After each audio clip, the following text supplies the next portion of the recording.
Olá, sejam todos bem-vindos a mais um episódio do nosso CMI Podcast, muito especial, primeiro episódio de 2026, né? Tínhamos dado uma parada em virtude das férias dos servidores aqui da Assessoria de Comunicação da Câmara. Estamos retornando hoje para falar sobre saúde mental, um assunto que é muito importante e, assim, quanto mais o tempo passa, mais necessidade a gente vê que a sociedade precisa cuidar e se aprofundar, porque as pessoas, nós estamos muito adoecidos.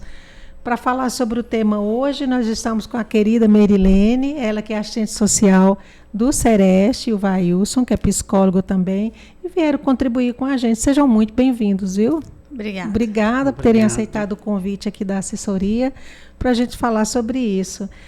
Ambos trabalham no Sereste, né, que é um órgão de amparo ao trabalhador daqui da Prefeitura Municipal de Patinga, mas que atendem vários municípios, não só o município de Patinga, não é isso? Isso. O trabalho do Sereste ele é muito voltado para promoção e prevenção. Eu sou psicólogo de lá e a gente tem feito esse trabalho com os municípios também.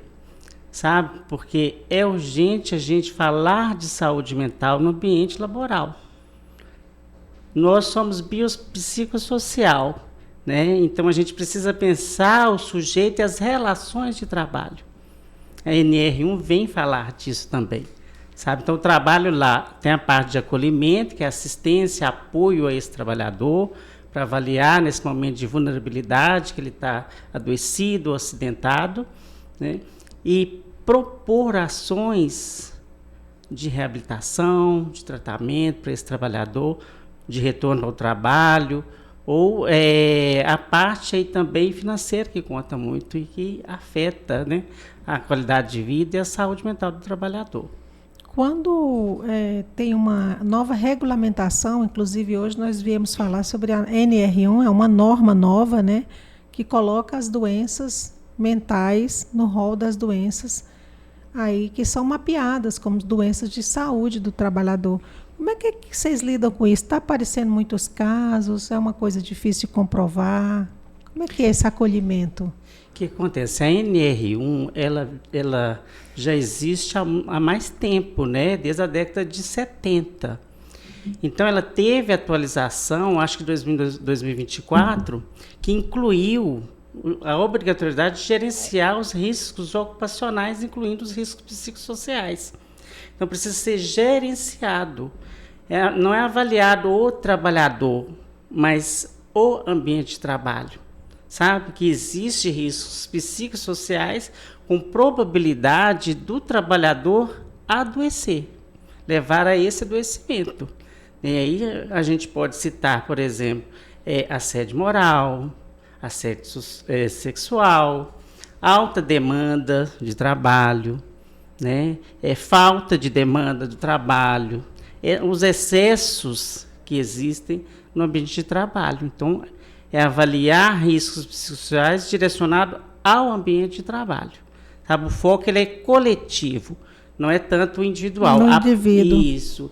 A participação do trabalhador é importantíssima, porque é o trabalhador que faz, né, a tarefa, é ele que vai dizer para o avaliador, né, o consultor, sobre esses riscos psicossociais que precisam ser gerenciados e incluídos no plano, né, de ação. Vocês fazem visita às empresas ou é as empresas que procuram o Sereste?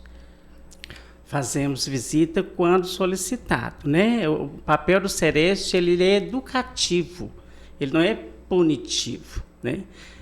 Através de denúncias, por exemplo, do Ministério Público do Trabalho, aí precisa fazer, a gente fala, vigilâncias em processos de trabalho, avaliar se realmente o que foi dito procede, né? Referente ao processo de trabalho. Então, a empresa chama para, por exemplo, para capacitar. Que é uma das coisas que o Sereste faz, né? Sim. Capacita profissionais, tem muitas palestras, inclusive em outros municípios, sobre abordagem de temas diversos, né? Uhum. Sim.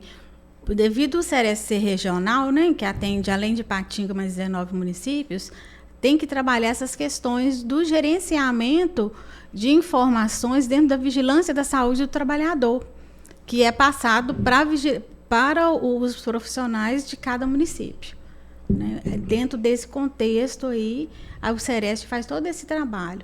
Além das palestras educativas, DDS, a gente faz rodas de conversas, em qualquer tipo de ambiente de trabalho, que a gente seja convidado, né, para estar presente. A gente sempre atua só com seletista, em regime seletista? Não. Atende também os servidores? Os autônomos. A gente só não atende servidores públicos do município de Ipatinga. Mas de outros municípios atende? Atende junto com a RT da Vigilância de Saúde daquele município. Se não me engano, a prefeitura, no caso de Ipatinga, tem o serviço deles próprio lá. Tem no... o SESMIT. Tem o serviço de saúde deles lá, né? Tem o próprio SESMIT que já faz todo esse trabalho, né? Já tem equipe multidisciplinar. Então, fica por conta do próprio município. E os municípios pequenos, que fazem parte da regionalização, eles não têm esse SESMIT. Então, o Sereste ele vai nos municípios fazer, né, essa capacitação com os profissionais para eles saberem como atuar dentro do município deles. O que é que muda com a nova atualização da NR1? Essas doenças foram colocadas no bojo das doenças de afastamento. Aí eu dei uma estudada e vi que os problemas mentais já é a segunda maior causa de afastamento do trabalhador brasileiro em 2024. Isso. Né? Dados de 2025 não tinha ainda. Eu pesquisei, não tinha. Até então o campeão era coluna.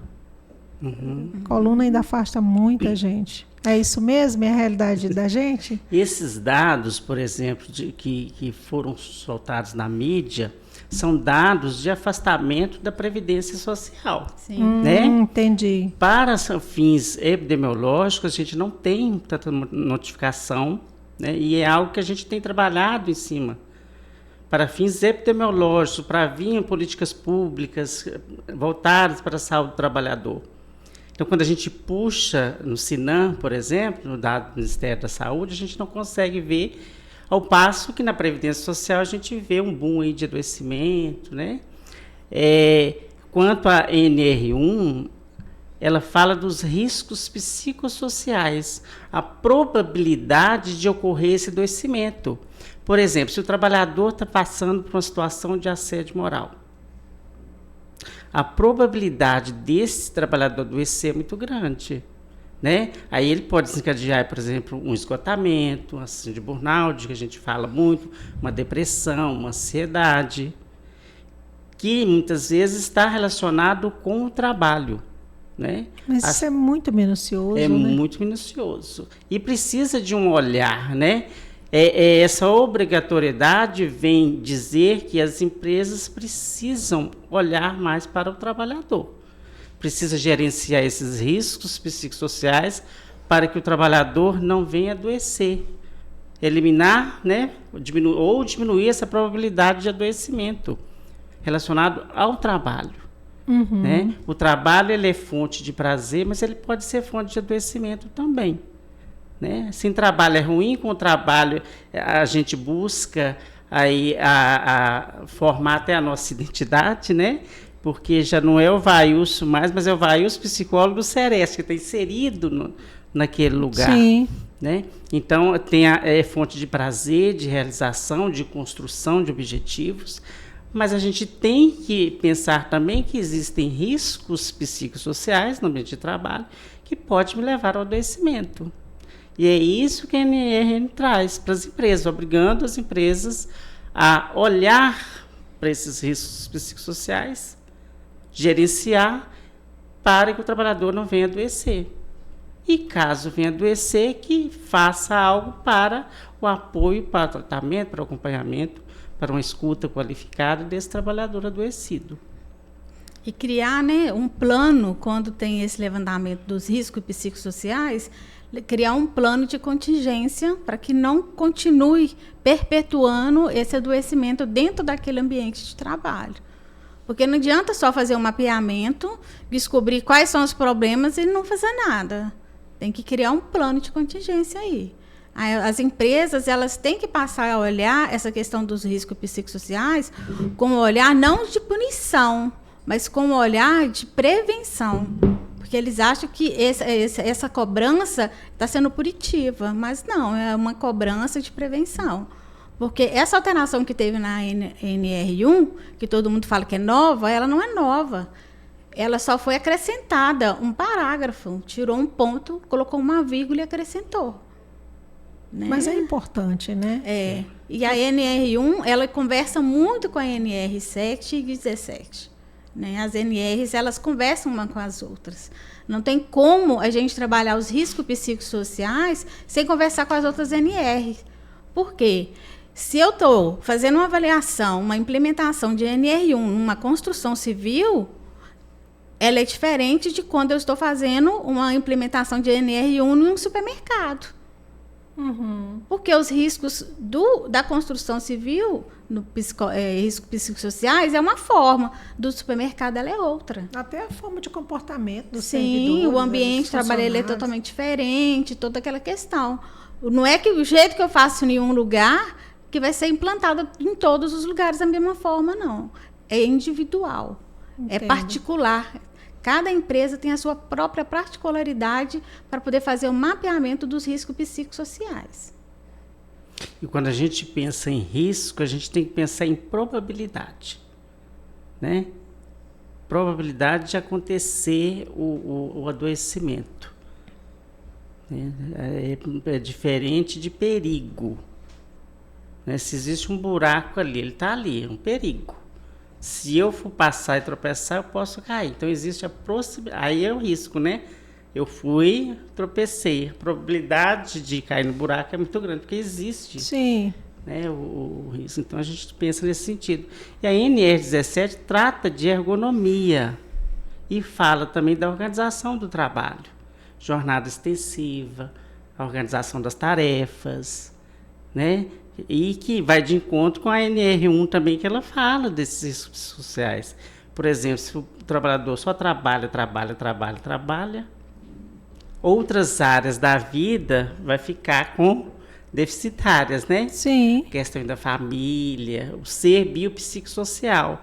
O trabalho é uma parte da gente, vida dele. Da vida, Ocupei 30%, vamos dizer assim, do nosso dia, 35%, né? Porque 8 horas praticamente dormindo, para quem consegue dormir 8. E o resto a gente está ali em torno da família, dos afazeres. Sim. As mulheres adoecem mais do que os homens? Nós temos esse dado ou não? Não, essa probabilidade de questão de sexo e gênero, isso ainda não foi algo divulgado, não tem uma estatística precisa. Simplesmente, a única coisa que tem são as questões do CID, né, dos adoecimentos, que hoje que é os maiores, que tem 10% a mais de crescimento, é o CID-F, né, que causa as questões do transtorno da saúde mental, que é depressão, transtorno de ansiedade generalizada, a fadiga crônica. E eu falo porque é mulher sobrecarregada. Minha pergunta vem nesse aspecto. Ela é muito sobrecarregada. Já tem uma vida porque a gente é mãe, é dona de casa. Mesmo quem pode ter uma ajuda, acaba também tendo que se envolver muito nas rotinas diárias, né? Uhum. Fica mais suscetível. Tem as questões hormonais, que a gente conversava há pouco. Fica mais suscetível mesmo, né? É isso, se a gente for pensar na questão do excesso de trabalho, né? De trabalho é um risco psicossocial, né? Além do trabalho, ela tem uma jornada extra laboral muito intensa, né? E muitas vezes as pessoas ainda levam o trabalho para casa, né? E que é uma coisa difícil de lidar, mas que a gente precisa pensar também nessa situação, né, de colocar limites até onde eu posso ir, os meus excessos, porque às vezes a gente está em excesso e nem percebe que está em excesso. Né? Eu acho que reconhecer essa parte também, acho que faz diferença na saúde mental e na qualidade de vida que a gente precisa ter para trabalhar. Como é o dia a dia do trabalho de vocês lá no Sereste? O seu... O meu, por exemplo, o trabalhador chega lá encaminhado, não é porta aberta. Né? Muitas vezes o trabalhador já chega, já passou por algum profissional do Sereste, e esse profissional encaminha para a psicologia, por exemplo, medicina, assistente social, e já vem dizer de um adoecimento. né? Às vezes é uma ansiedade, às vezes é um humor deprimido. E é o momento dele falar dessa situação. O momento dele falar. Mas lá você não faz a psicologia clínica, né? Não, lá a gente não faz psicoterapia, porque no SUS não faz psicoterapia. Sim. Às vezes alguns postos têm, né? Isso, é a questão aí que é de apoio ao trabalhador. Naquele momento entendi. E direcionar aquela demanda. Se precisa de um tratamento... Né? Vocês fazem laudo. Não é apenas um acolhimento que eu vou avaliar se esse trabalhador, seu adoecimento que ele está dizendo, está relacionado ao trabalho. Ou é com causa, porque a gente está falando de uma relação direta, mas existe pessoas, trabalhadores, que às vezes têm um adoecimento e que o trabalho pode ser um fator que agrava o adoecimento. Então é com causa, né? Se a gente pensar. Então, esse apoio nesse momento, esse acolhimento e esse acompanhamento do trabalhador que faz a diferença nesse trabalho, sabe, do Sereste. Por isso que a gente fala a questão, tem assistência, né, porque eu estou com esse trabalhador, mas a gente foca muito na questão da prevenção e da promoção da saúde, porque a gente não quer que esse trabalhador chegue adoecido lá no Sereste. No Sereste. Né? E você, Meire? Então, a minha rotina lá no Sereste, ela é bem intensa, porque é um profissional novo, né? Tem pouco tempo que está lá, e eu trabalho hoje com muita demanda previdenciária, na orientação dos trabalhadores que sofrem acidente ou adoecem, né? Ou têm um adoecimento no ambiente de trabalho. A questão de orientação de documentação, orientação de laudos, exames, os aplicativos que eles não sabem mexer, nem por onde começar, porque tem que baixar aplicativo hoje, né? Tem que baixar o Gov, tem que baixar o meu INSS. Aí eu oriento esses trabalhadores nessas questões. A questão das documentações que são exigidas pelo INSS.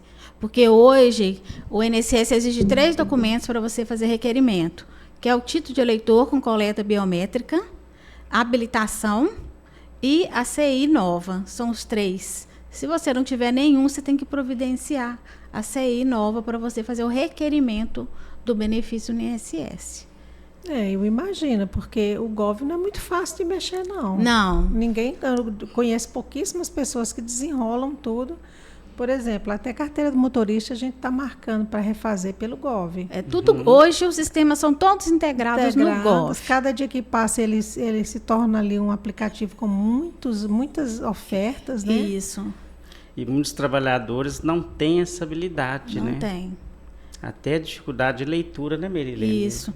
E eu entro nessa parte para orientar ele e auxiliá-lo a fazer o requerimento do benefício. Quando ele está com todas as documentações que foi solicitadas, ele providencia. E a gente marca um retorno para ele, para a gente dar seguimento no atendimento, né? Que não é um único atendimento. Aí faz o requerimento, faz o anexo do documento que precisa, e esse requerimento vai para análise.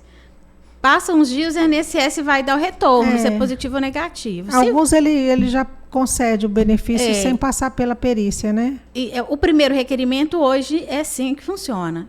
E ele dá no máximo 60 dias de afastamento. Se passou esses 60 dias e você não se sente apto a voltar, você pode fazer um novo requerimento, e tem uma data que vem nessa carta, falando qual data que é que você pode fazer esse novo requerimento.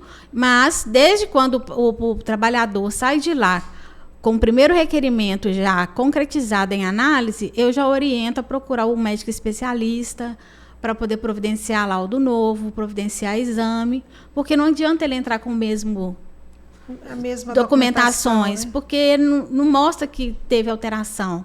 E, principalmente, precisa ter laudos de tratamento, de acompanhamento. Se é de saúde mental, acompanhamento com psicólogo, com psiquiatra. Se for na área de traumologia, acompanhamento com fisioterapeuta, com pilates, hidroginástica. Porque o INSS ele quer saber, você adoeceu, você acidentou, o que você está fazendo para resolver?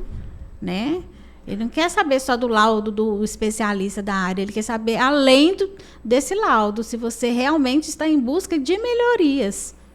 Porque só assim que você consegue passar pela perícia. E tem dado errado, viu? Estou escutando, aí já não é dado científico, não é laudo estudado, não, é o que a gente escuta, porque como o CAC daqui, Também ele faz um apoio, né? Ele dá esse apoio também para o trabalhador que não sabe para onde é que vai, não que passa no Sereste. Às vezes alguém quer marcar uma perícia e se enrola e chega no INSS, eles enviam para cá. É muito comum o INSS pedir para vir marcar aqui no CAC, aqui na Câmara, né? E vem muita negativa, demais. Estão negando benefício para lá, para o pessoal, os trabalhadores. Viu? E eu oriento muito os trabalhadores a conversar com o médico que está ali acompanhando, a descrever realmente qual que é a condição. Não só colocar o CID, né? Porque também laudo sem CID não é laudo. Laudo só com CID também não é laudo. Você tem que descrever a incapacidade dele. Porque o médico perito ali, ele vai avaliar superficialmente. Porque os documentos já estão no sistema. E tudo é sistema, não adianta. Eu vou ligar no 135 para requerer. Você pode ligar, mas de todo jeito você vai ter que ir no meu INSS para fazer o cumprimento de exigência, que é anexar essa documentação. Porque você não faz ela no INSS. É tudo no aplicativo. Que as pessoas têm muita dificuldade. Né? A maioria são leigas, né, nessa questão do aplicativo. Mas eu acho difícil também, viu? É difícil. Porque tanto fazer, a gente acaba sendo mais ágil. Você já está treinada, né? Mas o trabalho lá no Sereste, assim, hoje o que mais pega são essas questões. E eu faço muito DDS, bastante palestra nas empresas, vários tipos de empresas que a gente vai. Né? A gente trabalha como uma equipe multiprofissional, a gente discute casos para poder tentar favorecer o trabalhador da melhor forma possível para ele se recuperar daquele acidente de trabalho ou daquele adoecimento no ambiente de trabalho. É um negócio, um limiar, né? Muito delicado de ser comprovado, porque é diálogo, é escuta, acompanhamento, né? Observação do que a pessoa está falando, porque não tem um exame, é como as síndromes, né? No caso das síndromes ainda tem estereotipias, no caso do autismo tem a desatenção no caso do TDAH, mas o adoecimento mental, a depressão, a ansiedade, é escutativa mesmo. Porque o médico vai pedir um exame, ele não é detectado em exame de sangue, não é detectado em exame de imagem. Não, porque é uma avaliação clínica, né? E conseguir fazer um nexo que aquele adoecimento realmente foi no ambiente de trabalho é que é o maior problema. Eu imagino. Esse que é o problema, é você comprovar. E às vezes é difícil o trabalhador conseguir comprovar isso, porque ele não sabe nem por onde começar. Eu imagino. Entendeu? E eles aceitam, por exemplo, no caso de assédio, de trabalho, aceita gravação, filmagem, aceita essas coisas no processo? Como prova? Aceita. Dependendo do caso, as pessoas procuram já fazer um processo judicial. Direto na Justiça Federal, quando são casos assim mais graves, entendeu? Porque quando você requer um benefício por adoecimento no ambiente de trabalho ou por questões de assédio, o INSS nega o B91, ele dá o B31.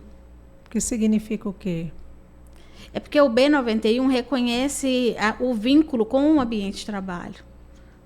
E o B31 não, pode ser qualquer adoecimento comum fora do ambiente de trabalho. Isso, o B91, ele garante direitos do trabalhador. O B91 fala assim, olha, esse trabalhador adoeceu por causa do trabalho. Ele reconheceu esse nexo automaticamente no INSS.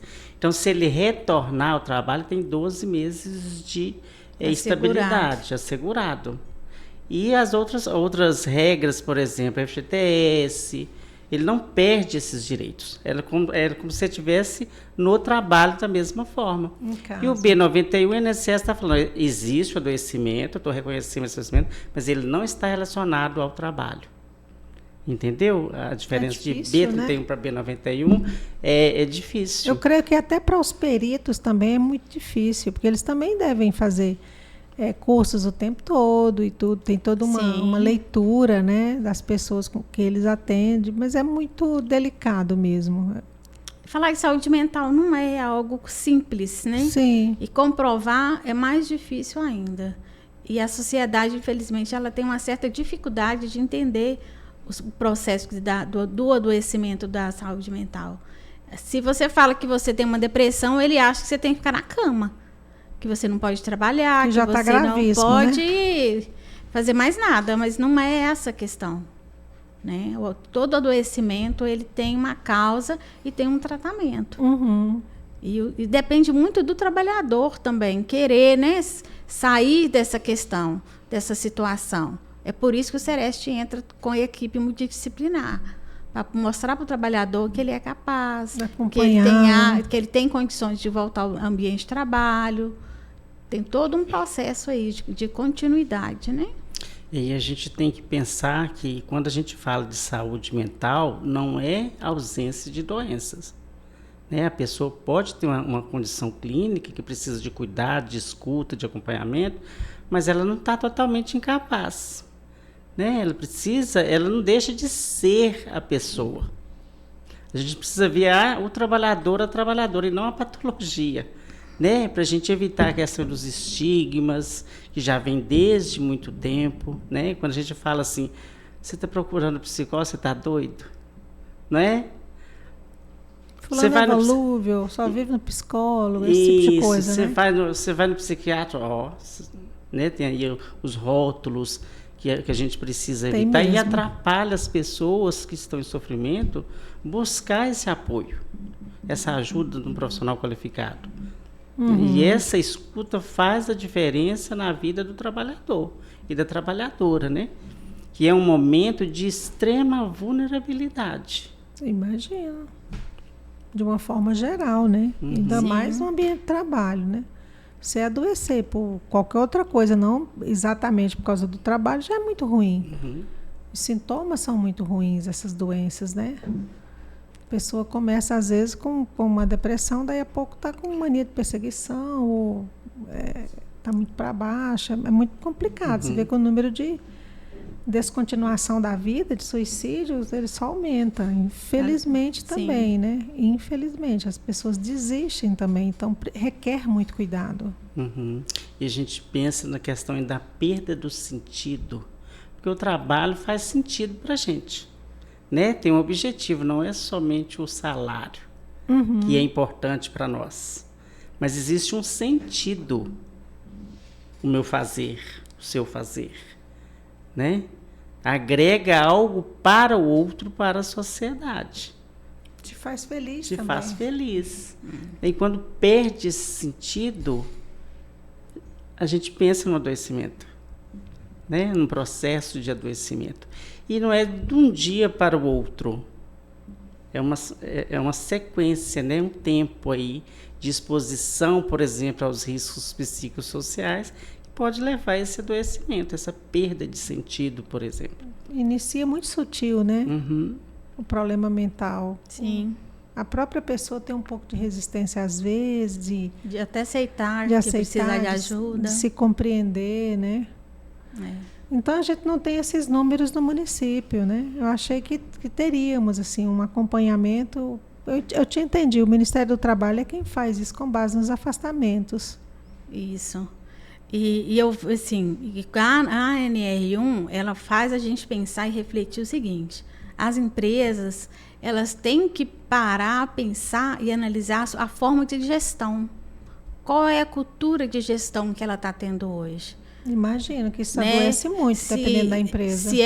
Se é uma cultura que faz pressão, se é uma cultura de cobrança em excesso, porque a gestão de uma empresa, o gestor, ele tem que ter uma linha ali de cultura organizacional, né?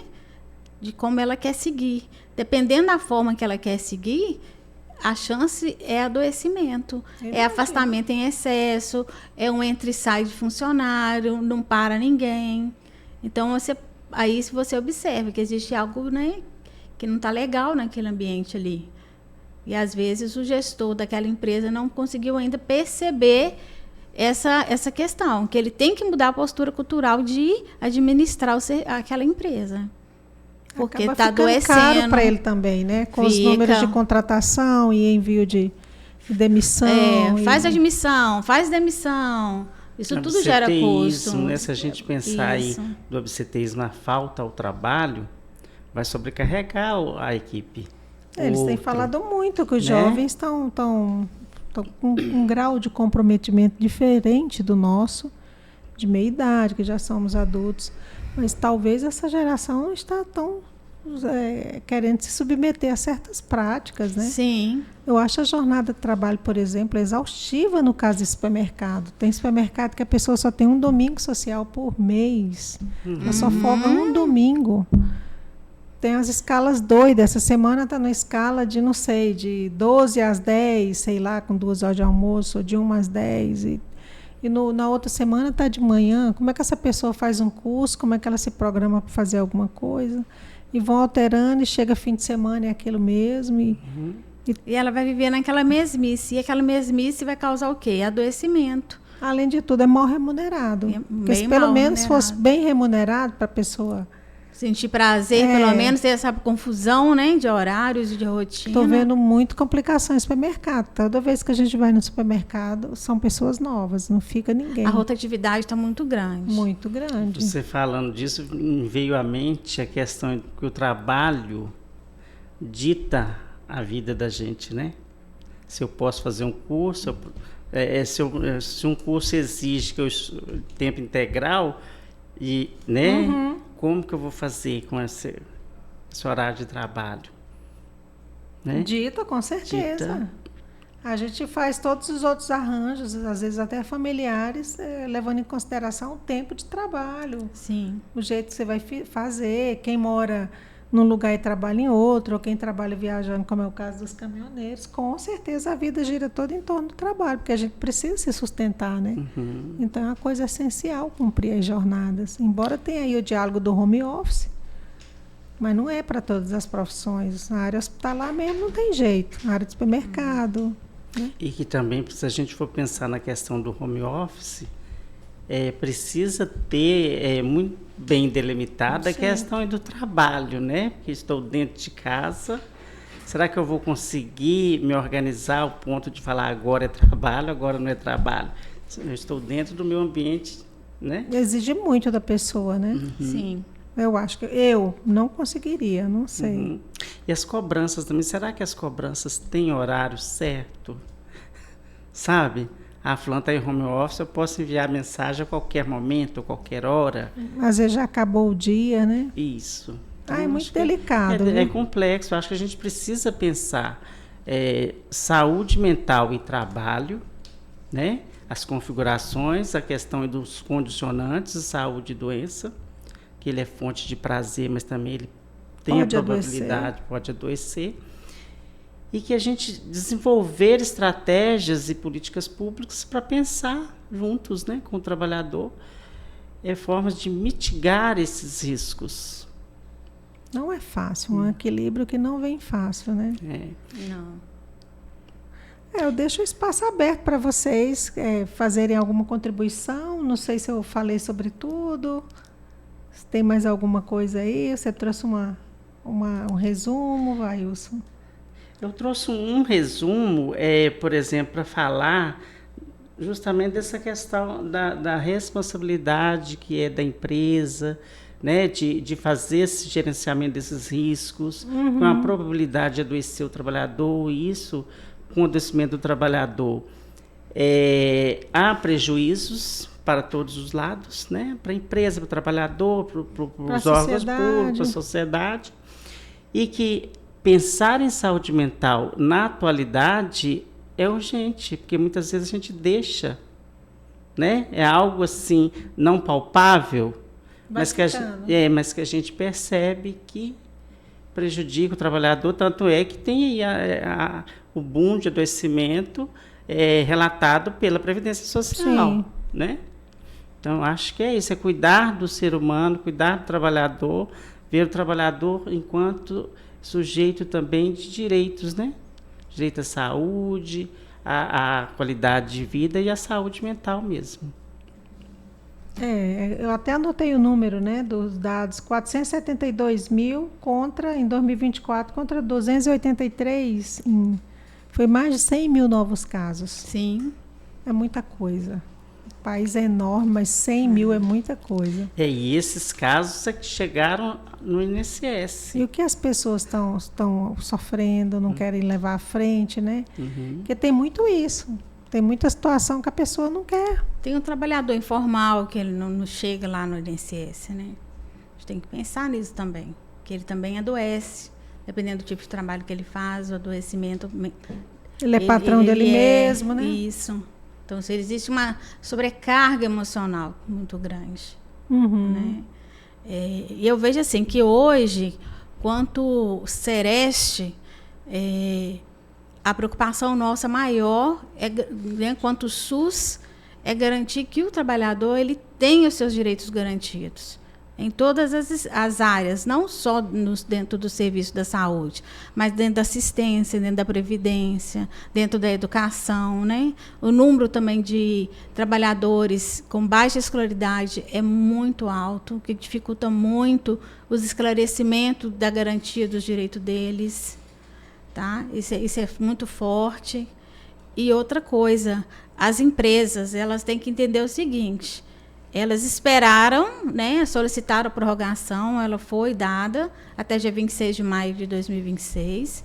Eles agora, recentemente, em início de janeiro, tentaram de novo uma prorrogação e saiu dia 30 a negativa. Não vai ter prorrogação para implementar a NR1, não. Vai estar valendo a partir do dia 26 de maio de 2026. Isso é mais um ano, e mais um ano, e mais um ano. E é algo assim que já vem cobrando de outras formas, que não vem cumprindo. Agora não dá para dar brecha. Se der brecha, não vai ser cumprido de forma alguma, né? E acho que foi um ganho para o trabalhador essa não extensão. Para a empresa, nesse primeiro momento, ela deve estar estranhando. Mas para o trabalhador, não. Para o trabalhador é um ganho, porque ele vai ser mais visto. Ele vai ter condições de ser assistido naquilo que é invisível. Porque é invisível, né? Sim. E implementar a NR1 dentro dessa questão da saúde mental não é algo que seja feito da noite para o dia. Porque você tem que fazer o nexo e o conexo com o PGR, com o PSO, com o PSMSO. São vários documentos que já existem dentro da empresa que tem que conversar com a NR1. E você não consegue fazer isso com uma semana, um mês. Delicado demais. Muito delicado. Apesar de que já tem um ano, né? Já vai fazer um ano. Foi feita a atualização e deu prazo para as empresas se adequarem. Foi. Isso. E a maioria nem mexeu, nem saiu do lugar. Aí essa fiscalização já compete ao Ministério do Trabalho. Aí compete ao Ministério do Trabalho, que passa a valer a partir do dia 27, essa fiscalização, dia 27 de maio de 2026. E com multas assustadoras. Mas a formulação como é feita para o trabalhador até que é muito bem feita, porque tem um ministério só para os problemas de trabalho, vocês agem aí antes do adoecimento, né? E no acompanhamento. Isso, na prevenção, na educação, né? Porque quando as empresas abrem as portas para o Sereste ir levar informação para o trabalhador e até para eles mesmos, eles estão evitando muita coisa, muito acidente, muito adoecimento. E isso tudo de forma gratuita, né? Porque não é cobrar de nenhuma empresa. Não.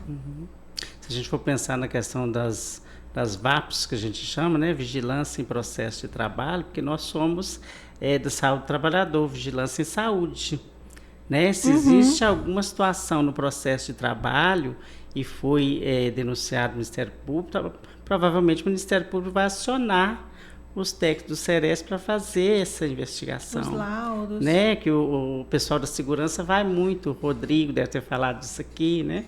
Marluce. Quando eles vieram, eles estavam fazendo construção civil. Isso. Análise de riscos das construções civis. Tinham ido em 40 empresas. Ainda bem que temos vocês, né? Que bom. Eu deixo para vocês esse momento para uma mensagem final, se alguém quiser visitá-los, como é que é os horários, ou uma empresa tiver interesse em entrar em contato. Vocês. Eu quero primeiro agradecer essa oportunidade de falar do trabalho do Sereste, né, essa parte de prevenção e promoção, e deixar a mensagem seguinte, que saúde mental é sinônimo de qualidade de vida, não tem jeito, né? E nós estamos disponíveis, abertos a esse diálogo, a essa aproximação com o trabalhador, né? Porque a gente quer um ambiente de trabalho seguro para o trabalhador. Nós somos parceiros, né? Nós não estamos punindo ninguém, nós estamos orientando. Pois é, o caráter educativo do Sereste. Tem que reiterar isso, e não punitivo, né? Sim. E assim, eu também quero agradecer a oportunidade, né? Para mim a experiência ela é nova, para o Sereste também é novo. O profissional de serviço social lá, estamos aprendendo todos juntos. E eu deixo assim, em aberto, né, para as empresas buscarem o Sereste, para poder buscar informações, para buscar nossas capacitações, nossos treinamentos, porque isso valoriza a empresa e, principalmente, qualifica o trabalhador. Né, porque mostra para o trabalhador a disponibilidade de conhecimento, de direitos, e onde buscar e como que fazer. Né? Não ficar perdendo tempo. Porque como nós não somos porta aberta, a nossa porta ela é aberta apenas para o trabalhador que sofreu algum tipo de acidente no ambiente de trabalho, ou de trajeto, ou adoecimento no ambiente de trabalho. Então, esse trabalhador é que a gente recebe lá. Ele vai através de encaminhamento médico, encaminhamento através da UPA, né, ou da unidade de saúde, pelo médico da unidade de saúde, e também, em algumas circunstâncias, o boletim de ocorrência também é válido. Né? Dependendo do que aconteceu, isso, né? Aí entra um boletim de ocorrência para provar que realmente houve, né, esse acidente de trabalho, de trajeto. Porque, às vezes, as pessoas acham que trajeto não funciona, mas não foi banido da lei trabalhista, não. Ela continua valendo. Tá? Ok. Eu que agradeço a vocês. A casa está aberta, tendo um assunto novo, querendo vir debater uma coisa nova, venham. As segundas-feiras são reservadas para a gente dialogar sobre a área de saúde. O que é que eu aprendi fazendo os podcasts da saúde? Existem muitos programas e projetos, mas existe muita desinformação. As pessoas não sabem, né? É difícil essa informação chegar na ponta lá. Então, sim, o podcast veio, ele é institucional aqui da Câmara, para a gente preencher essas lacunas mesmo, para ser um espaço de diálogo e de colocação de informação de qualidade. Então, vocês voltem à casa de vocês, sempre que quiserem vir falar sobre um tema novo, ou atualizar a gente sobre os assuntos do Sereste, a casa é de vocês. Obrigada, viu? Nós que agradecemos a oportunidade. Obrigada. O pessoal hoje trabalha com a gente na técnica o Júlio César Soares. Eu sou Elis Santiago e esse é mais um episódio do nosso CMI Podcast. Se você gostou, curte, comenta, compartilha, manda as informações para quem precisa. Vamos nos cuidar da mente, do corpo, do espírito, porque a vida é breve, né? E muito valiosa. Isso aí. Obrigada e até o próximo episódio. Tchau, tchau. Obrigada.